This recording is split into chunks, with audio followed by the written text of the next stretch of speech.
A lot of people ask me which rig would I use if I was to actually go out and do a gig.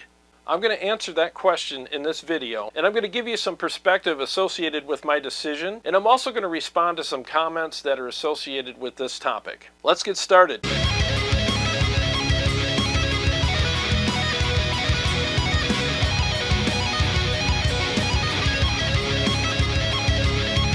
Alright, so this is something I haven't had to think about in a couple of years, because I haven't been on stage in a few years around here, and I've been down here doing my show. And down here I've been using my amps most of the time, and I also use some digital platforms as well, but most of the time you see me playing on my YouTube channel with amplifiers. And honestly, this is the perfect environment for it, you know. I mean, it's safe. I mean, I don't have to worry about anything happening to them, and everything's already set up. I don't have to lug anything around. Everything's hooked up and ready to go, so it's very easy for me to do that here. But if I was to actually go out and perform a live show at a venue, whether it's local or out of state, I mean, that's going to be a little different scenario for me. So when the rubber meets the road, you know, we're talking brass tacks, I got to come down here and make a decision on what I'm going to take to a gig.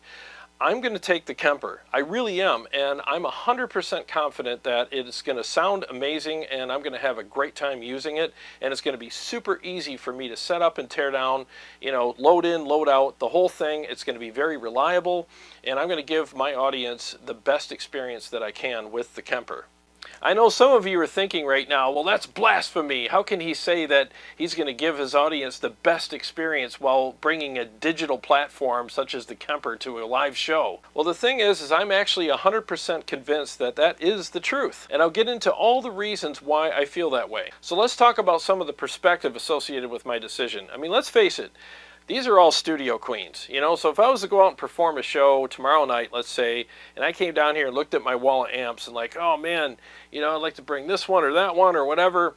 The thing is, though, is it's not feasible for me to come down here and unhook, let's say, my EVH EL34-100. You know, I got to unhook it, I got to grab one of my cabs and haul them upstairs and then grab my pedal board and all the cables associated with that rig, wrap it all up, pack it up, throw it in my truck, drive to the gig, unload it all, bring it up the stairs, throw it on the stage, stage it, you know, get it all ready. And then when it's time for me to perform, you know what happens. I mean, you got 5 minutes to set up all your stuff for your blow and go sound check before you go live and perform in front of a bunch of people.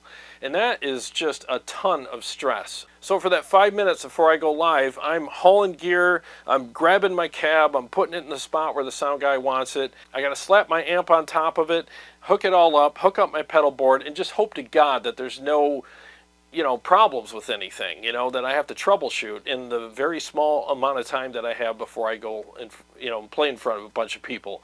And then it's 1, 2, 3, 4, let's go, you know, and at that moment, I'm still trying to come down from all the stress that was associated with my 5-minute setup. And I'm a sweaty mess and I'm stressed out, and it's going to take me 3 songs to kind of decompress and get into what I'm doing now, which is performing. Whereas if I just take my Kemper and my guitar, all I have to do is just throw my Kemper in the case, throw my guitar in the case, walk out to my truck in one trip, throw both pieces of gear in there, and then I go to the gig, one trip in the building, set everything down, and then when it's time to set up for the actual performance, in that little 5-minute window before I perform, I just set my Kemper on the floor, turn it on, hook the 2 leads to it, grab my guitar, and I'm ready to go. And I have a couple minutes to spare just to get myself ready to perform, and I'm not stressed out, I'm not sweating bullets. I mean, I'm ready to engage with the crowd and give them the best performance that I can. I'm in performance mode now, and I can actually go out there and just give you a stress-free performance. You know, so I feel like I'm going to give my audience a better performance because of that, because I'm more concentrated on what I'm doing and why I'm there as opposed to setting everything up. And then when I'm done, I can just take everything off the stage in one trip and I'm done. You know, I mean, it's just really simple. I don't have all that other stuff on my mind. And when I get home, one trip in the house, set everything down, go to bed. Simple. And let's talk about the sonic experience now. So sonically, some people might think like, oh yeah, but an amp sounds better, you know, when you're on stage. I mean, you're kind of degrading your sound by using a digital platform. Okay, let's talk about that real quick. So when you go see a performance, when you see a band play, are you hearing the guitar player's amplifier? No, you're not. You're not hearing his amplifier. His amp is backstage, faced away from the audience usually on bigger shows. On some club shows it's probably sidewashed, or it might be behind him, but you're hearing the mic'd version of his amp being pumped through a PA system. So that's what you're hearing. You're hearing a mic'd amp. What is a Kemper profile? It's a mic'd amp. It's a capture of a mic'd amp. You know, that's really what it is. So you're giving them the same kind of experience as far as your guitar tone is concerned. Now, let's take it a step further. What mic do you think you're using when you're on stage? If you're bringing a real amp and cab to a show, what microphone is the sound engineer giving you? It's an SM57. Now that's a great mic, and it's a workhorse, and it's an industry standard, and everybody's used them for years. But the thing is, though, is if you take that same rig to a studio and wanted to record, you know, an album, and the engineer slapped an SM57 in front of your cab, what would you do? Well, I would hope that if you had your wits about you, you would want something more than that. Like, dude, we're in a studio. You're going to use an SM57? I mean, I'm kind of expecting some really good studio mics here. You know, can you give me a Royer 121 paired with that so I can get a bigger spectrum of sound? You're not going to get a Royer 121 when you go out to a venue. You're just not. No one's going to have a ribbon mic that costs over $1,000 sitting around a venue so they can mic your amp and cab with it. They're just not going to do that. But in a studio, they are. So now that we've discussed that, what do you think my Kemper profiles have on them? An SM57, or do you think I'm profiling my amp and cab combination here on my Kemper with something more than that? Well, I am. I'm using an SM57 and a Royer 121 paired together on that cab so I can capture a bigger spectrum of sound.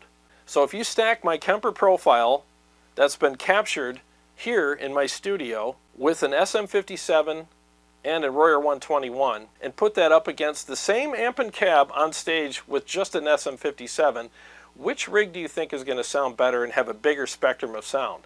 Well, I'm telling you, it's going to be the Kemper, because again, it has more mics and a bigger spectrum of sound. So let's take it another step further. So let's say I want to profile my EVH Stealth 100, and not only am I going to use my Mesa cab with the Royer and the SM57, I can also profile it with dual cabs. So now I have my diesel cab and my Mesa cab and the mics associated with them. So now I have 4 mics instead of 2, capturing even a bigger spectrum of sound. And I profile that amplifier with those cabs and those mics, and now I have even a bigger, better sound than I would have gotten on stage. Because I'm not going to bring 2 cabs and 4 mics to a show. I'm just not. And I can definitely guarantee you that any venue you go to is not going to have the mics that I'm going to use here in the studio when I do my Kemper profiles. And here's another thing to think about. So if I wanted to take my EVH Stealth to a gig, I mean, it would sound amazing. Don't get me wrong. It'll sound awesome. I would love the experience, and so would the audience, even though I'd have to do all the hauling around and, you know, lifting of the heavy gear and all that kind of stuff. But the thing is, though, is the clean channel on that amplifier is good. It's very usable. It's a great clean channel. But with the Kemper, I can actually profile my EVH Stealth red channel down here in the studio and have all the mics and everything the way I want them. And then I can also profile the clean channel in my Diesel Herbert, which in my opinion is the best clean channel I've ever heard in my life, and put all of that in the Kemper and take all of that with me and give you the best of everything that I have here without having to bring, you know, the diesel amplifier and the, you know, the EVH amp and all the cabs and all the mics and stuff. I have it all in the Kemper, and the profiles are 100% legit. They sound and feel amazing, and I don't feel like I'm cheating my audience at all. In fact, in my opinion, I'm giving them a better experience without having to bring all the gear. So now let me respond to a couple of comments that are associated with this topic to help everyone get some more perspective regarding all of this stuff. So a little while back, I did a review of the Mesobarba Trinity, which is a very expensive amplifier, and shout out to the Cyber Manus for this comment. And I'm going to read just the highlights of this comment right now and respond to it. Yes, the Mesobarba Trinity is better than the Slow, but the pricing, yikes. Doesn't mean anyone can afford it. What good is it if you can't afford it? Even if you bought one, Would you gig with it? Beer gets spilled on it, maybe you drop it, maybe some crackhead steals it when you're using the restroom. If I had one, it would never leave the house. You know what? Those are great points. Not everybody can afford a Mesobarba Trinity, and if they are lucky enough to get one, would they really take it to a gig, you know, and risk having it damaged, or have it stolen, or have somebody spill something on it, or have it come up missing? I mean, I totally get that. I mean, even if I took this with me and got a scuff on the Tolex, I would be sick to my stomach about it, because it's custom Tolex and it's a very expensive, beautiful amplifier. And like I said, it's a Studio Queen. These are all Studio Queens. I'm never going to take these to a show unless I had to. So I totally understand that. But the nice thing about having the Kemper is I can profile it, leave it here, and take it with me to the gig and not worry about it. And I can tell you right now that the profiles are legit. They sound and feel amazing, so why not? Why not make it easy on myself instead of worrying about something happening to my very expensive, precious amplifier, when I can just profile it, take it with me on the Kemper. It's just so much easier. And again, I'm giving my audience the same exact sonic experience with the Kemper that I would be giving them if I brought the amplifier. And arguably, I think I'm giving them a better sonic experience because of the reasons I explained earlier with the different cabs and mics and all that kind of stuff. I mean, the scenario for us when we used to perform live around this area is, even if you went on an 11, you had to load in at 5:30. You load in all your gear, you stage it, you let it sit there, and I'm not hanging out at a club for 5 hours waiting to go on stage, so we'd always go and get dinner. But the whole time we're at dinner, I'm worried. I'm like, is someone going to steal my amp or my guitars or my whatever, you know, or is somebody going to knock something over, bump into something? I mean, I had a scenario once when I went to Ohio to play a gig, and I left my guitar on my stand for less than 5 minutes, and I came back and somebody gouged a big piece of wood out of it with a keyboard stand, and they didn't admit to it at all. And I had to go on stage 5 minutes after I discovered that happened to my guitar and perform. That sucked. And I was just gone for less than 5 minutes, and that happened. So I feel a lot better just bringing my Kemper and a couple guitars to a gig and not having to worry about so much of that stuff happening. Now, another comment that I got several months ago in one of my live streams was, one guy was like, hey, if you want people to come to your show, then you should bring your best gear. And if you bring your best gear, people will come. And I was like, what?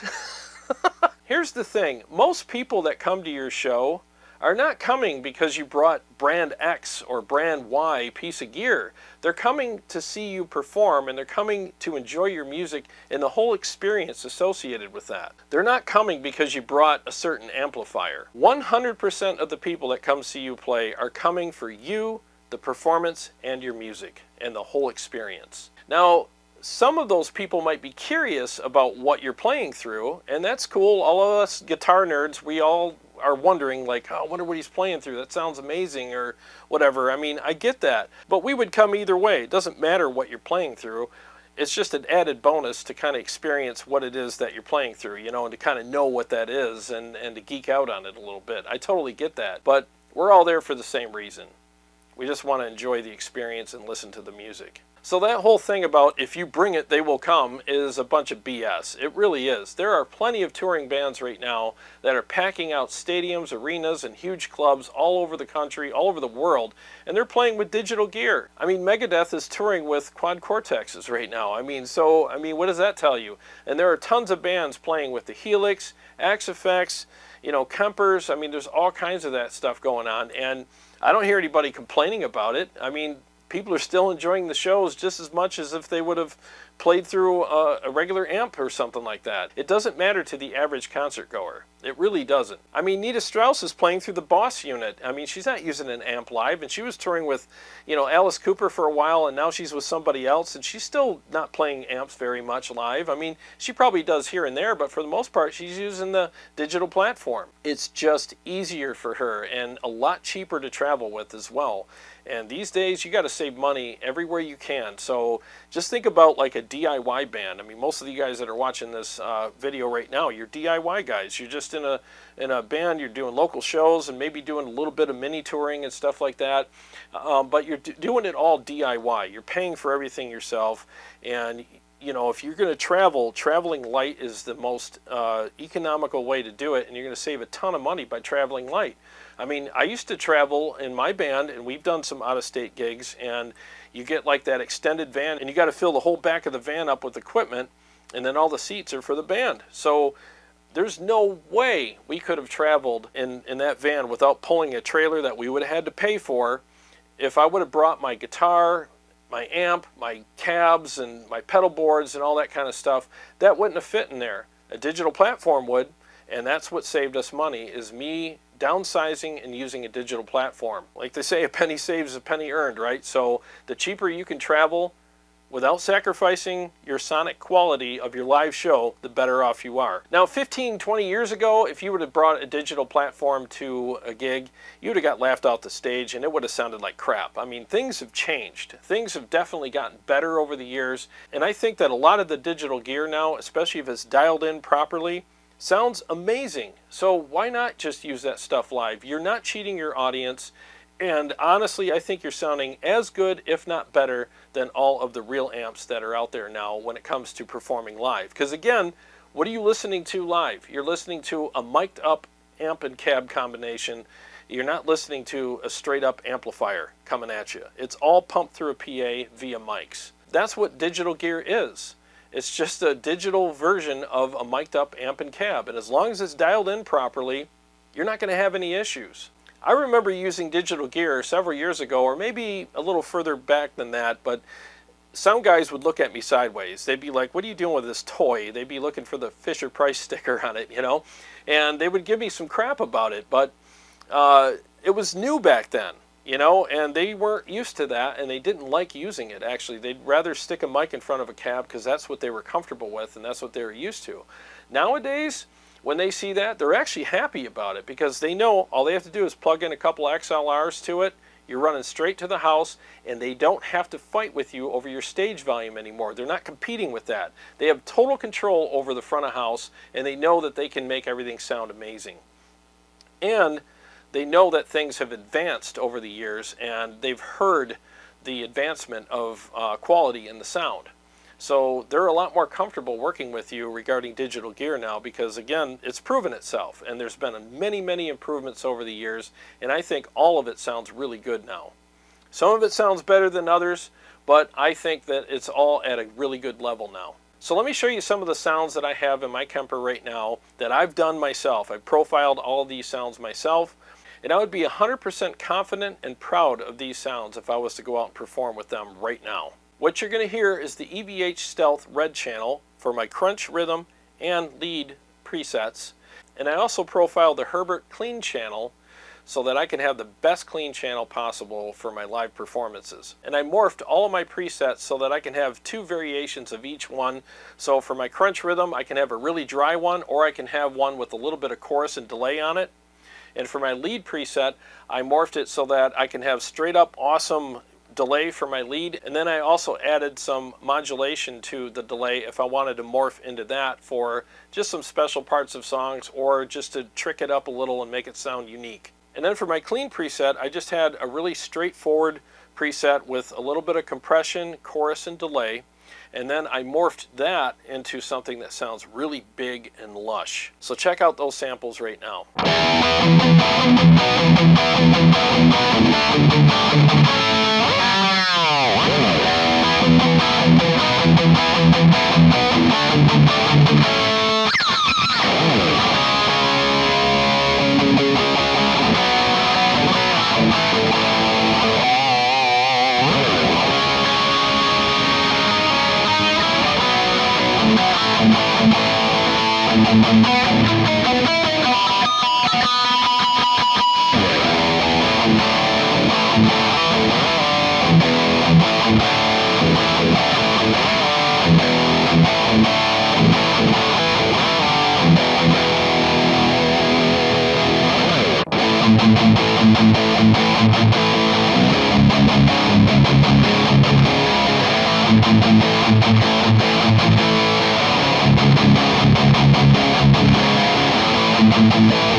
All right, so now let's hear what my high gain tones sound like in a full mix.